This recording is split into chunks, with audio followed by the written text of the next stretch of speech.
اور اس کے علاوہ کئی آیتیں ہیں۔ مشرکوں کے ظلم و سرکشی پر جنگ کرنے کا حکم، وَقَاتِلُوا فِي سَبِيلِ اللَّهِ الَّذِينَ يُقَاتِلُوكُمْ وَلَا تَعْتَدُوا وَقَاتِلُوا الَّذِينَ فِي سَبِيلِ اللَّهِ الَّذِينَ يُقَاتِلُونَكُمْ وَلَا تَعْتَدُوا، اور تم اللہ کے راہ میں ان سے قتال کرو جو تم سے قتال کرتے ہیں، اور حد سے آگے نہ بڑھو۔ أُذِنَ لِلَّذِينَ يُقَاتَلُونَ بِأَنَّهُمْ ظُلِمُوا وَإِنَّ اللَّهَ عَلَى نَصْرِهِمْ لَقَدِيرٌ الَّذِينَ أُخْرِجُوا مِنْ دِيَارِهِمْ بِغَيْرِ حَقٍّ إِلَّا أَن يَقُولُوا رَبُّنَا اللَّهُ، سورہ حج آیت نمبر 39-40۔ جن مسلمانوں سے کافر جنگ کر رہے ہیں انہیں بھی مقابلے کی اجازت دی گئی ہے، یعنی مسلمانوں کو، کیونکہ وہ مظلوم ہیں، اور بلا شبہ اللہ ان کی مدد پر قدرت رکھتا ہے۔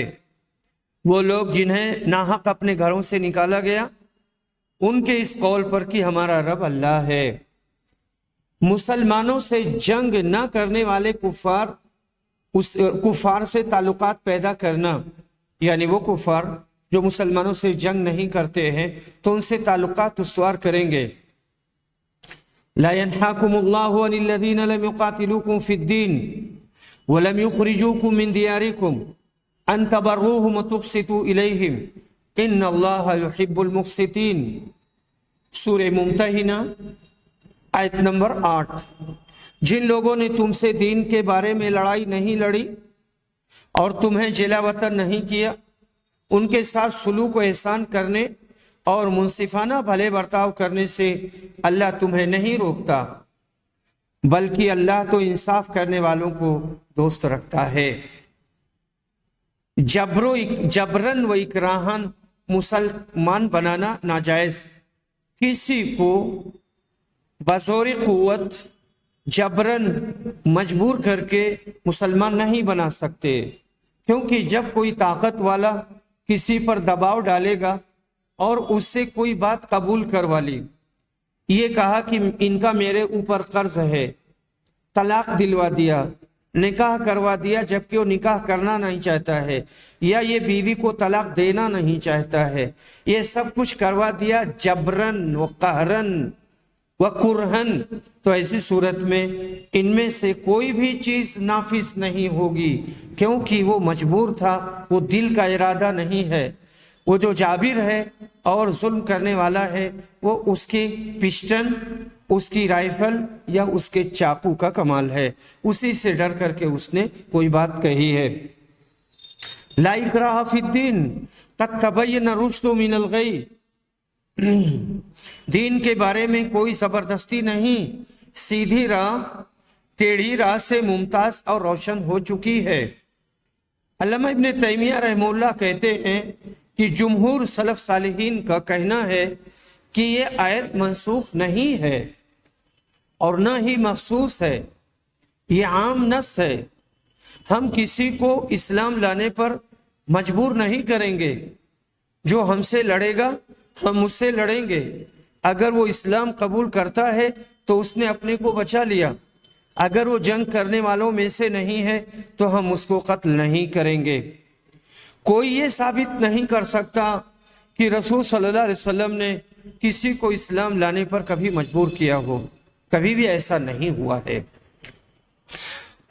اصل صلح ہے، جنگ نہیں۔ سنت سے اس کی دلیل، رسول اکرم صلی اللہ علیہ وسلم فرماتے ہیں لا تتمنوا لقاء العدو وصلوا اللہ العافیہ فاذا لقیتموہم فاصبروا، بخاری حدیث نمبر 2966۔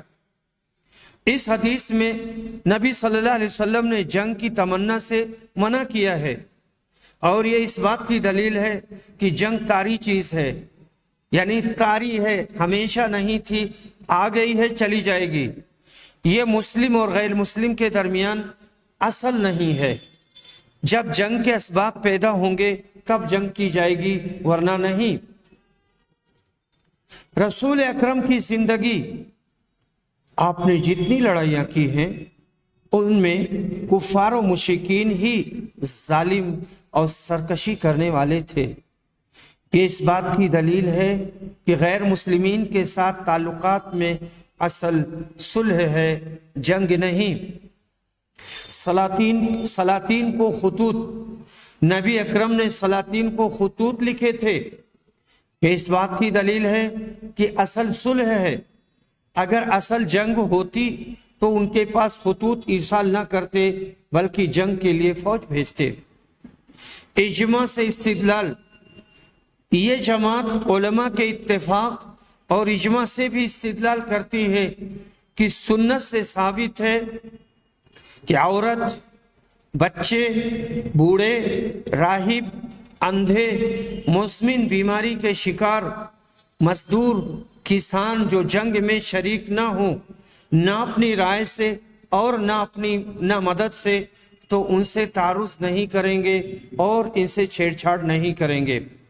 یہ اس بات کی دلیل ہے کہ اصل صلح ہے، جنگ نہیں، ورنہ ان کو مستثنیٰ نہ کیا جاتا۔ اس کا مطلب یہ ہوا کہ قتال کفار کی سرکشی اور ظلم کو دفع کرنے کے لیے ہے۔ عقل سلیم اس بات کو مانتی ہے کہ اصل صلح ہے، جنگ نہیں۔ جبر و اکراہ کا وسیلہ ہمیشہ کامیاب نہیں ہو سکتا کہ اس کے ذریعہ لوگوں کے دلوں میں دین کو ڈال دیا جائے، کیونکہ دین کی اصل قناعت ہے اور اطمینان ہے، اکراہ اور قوت نہیں کہ زبردستی کسی کے دل میں کوئی مذہب یا دین یا اسلام ٹھونس دیا جائے۔ اللہ تعالیٰ نے فرمایا ہے وَلَوْ شَاءَ رَبُّكَ لَآمَنَ مَنْ فِي الْأَرْضِ، اور اگر تمہارا رب چاہتا تو تمام روئے زمین کے لوگ سب کے سب ایمان لے آتے۔ تو کیا تم لوگوں پر زبردستی کرو گے کہ وہ مومن ہو جائیں؟ یہاں ایک نکتہ یہ بھی کہا گیا ہے اور بتایا گیا ہے کہ غیر مسلمین امت دعویٰ ہے، ان کو نرمی، شفقت اور حکمت کے ساتھ دینا ضروری ہے، اور ہمیں مسلسل یہ کام کرتے رہنا چاہیے۔ اور ہمیں ہندوستان میں یا کہ پوری دنیا میں جو جہاں ہے وہ حکمت کے ساتھ، علم کے ساتھ، حلم کے ساتھ، نرمی کے ساتھ، بردباری کے ساتھ یہ کام کرتا رہے۔ حرب اور جہاد، یہاں سے ہی ہمارا مسئلہ شروع ہوتا ہے۔ حرب کیا ہے؟ کہتے ہیں حرب یہ صلح کا ضد ہے۔ شدت، شجاعت اور عداوت کے معنی میں بھی یہ بولا جاتا ہے، اور اصطلاحاً حرب کہتے ہیں منازلہ اور مقاتلہ، جنگ کرنا، یا دو سے زیادہ ممالک کے درمیان مسلح جنگ کا ہونا، مسلح کشاکش کا ہونا، سیاسی مقاصد کے لیے یا وطنی مصلحتوں کی طرف سے دفاع کے لیے۔ علماء اسلام نے قتال کے لیے حرب کی جگہ پر جہاد کا لفظ استعمال کیا ہے۔ جاہد محنت کرنا، جہاد، اب یہاں دو تین لفظ ہیں، جاہد، الجہد، الجہد۔ جاہد محنت کرنے والا، دشمن کو مارنے کے لیے یا کسی بھی کام میں لغوی اعتبار سے۔ الجہد المشقہ، مشقت کے معنی میں، الجہد الطاقہ۔ ضم اور فتح یعنی جہد اور جہد ہر ایک کے معنی، دونوں کا معنی ایک ہے، مشقت اور طاقت۔ الجہاد کہتے ہیں یشمل کل جہد یبذلہ الشخص وخصوصاً فیما یتعلق بمحاربۃ العدو، ہر اس محنت اور طاقت کو یہ شامل ہے جسے آدمی خرچ کرتا ہے خاص طور سے دشمنوں سے جنگ کے موقع پر۔ راغب اصفہانی نے جہاد کی 3 قسمیں کی ہیں: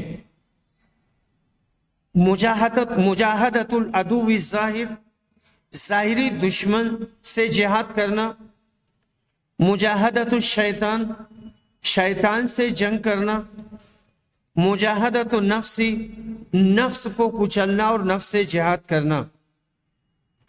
ابن قیم جوزیہ رحمہ اللہ کہتے ہیں جہاد کے 4 مرتبے ہیں: جہاد بالنفس، جہاد بالشیطان، جہاد بالکفار، جہاد بالمنافقین۔ جہاد کی مشروعیت، اس کے 4 مرحلے ہیں۔ المرحلۃ الاولی الکف عن القتال، پہلا مرحلہ قتال نہ کرنا ہے، اس سے روکے رہنا ہے۔ 13 سال تک مکہ میں رسول اکرم رہے، لوگوں کو اسلام کی دعوت دیتے رہے۔ مکہ والوں نے رسول و مسلمانوں پر ستم کے پہاڑ توڑے، اسے وہ برداشت کرتے رہے لیکن جنگ نہیں کیا۔ دوسرا مرحلہ المرحلۃ الثانیہ مرحلۃ الاذن بالقتال من غیر امر بہ، قتال کی اجازت دے دی جاتی ہے لیکن حکم نہیں دیا جاتا ہے کہ تم جا کر لڑو، اس کے اپنے خاص مواقع ہوتے ہیں۔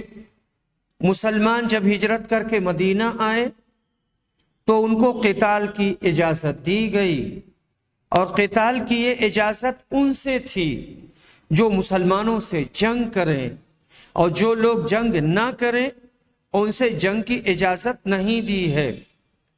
اور یہاں سورہ حج کی آیت ہے کہ